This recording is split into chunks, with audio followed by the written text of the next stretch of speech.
So how many Republicans got arrested within 24 hours of the last election that we had?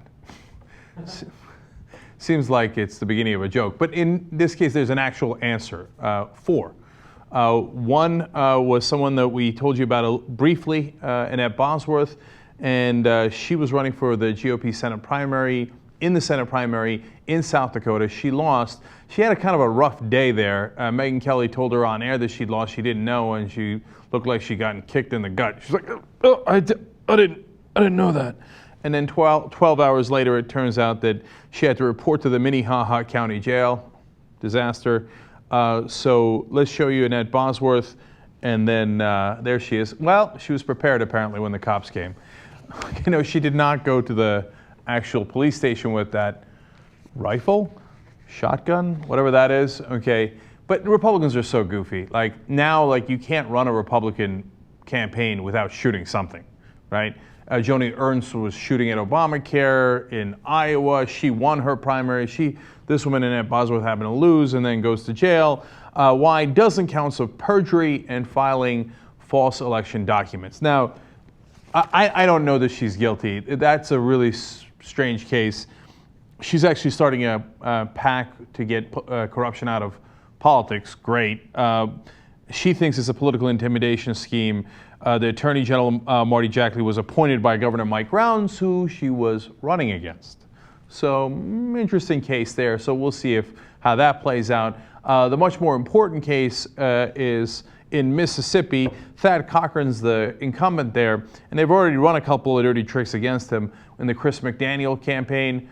They're going to have a runoff. They both got 49%, so they'll have to now go to one more race to decide who is going to be the Republican in that race for the Senate seat in Mississippi. So what happened there? Here's my favorite part. This is a lot of fun. Scott Brewster is McDaniel's campaign coalition director. Janice Lane is Central Mississippi Tea Party board member, and Rob Chambers is a consultant for the campaign.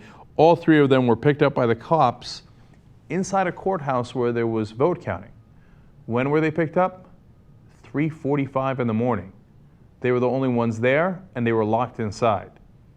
What in the world is going on there? The story explains that they were found locked inside a courthouse of one of the last counties to finish voting on Tuesday. Pretty convenient. What did they tell the cops when they were discovered? That, quote, they had accidentally gotten locked in. Oh, I see. We just all accidentally got locked in here at 3:45 in the morning. They said 2 of them were locked in, so they called in the 3rd guy to help them get them out. And then even though he was on the outside, he also wound up conveniently getting locked inside with them. How did that happen as they're sitting there with the votes? Unclear. By the way, this is from the party that says we have to watch out for voter fraud from Democrats. Interesting. Authorities say this, spokesman Othar Kane. There are conflicting stories from the 3 of them, which began to raise the red flag, and we're trying to get to the bottom of it. Now, Thad Cochran, who they're running against, is also a Republican, and he's pissed. Now, if you remember a little while ago, same crew, the McDaniel crew, broke into Thad Cochran's wife's hospice to take pictures of her to put it in an attack ad. So Cochran's spokesperson says, it is astonishing that the same people who are up to their eyeballs in 4 felons break into a nursing home are also up to their eyeballs and potentially breaking in somewhere else again. So we've got the Mississippi plumbers at work here. Within 24 hours of primary elections, 4 different Republicans arrested.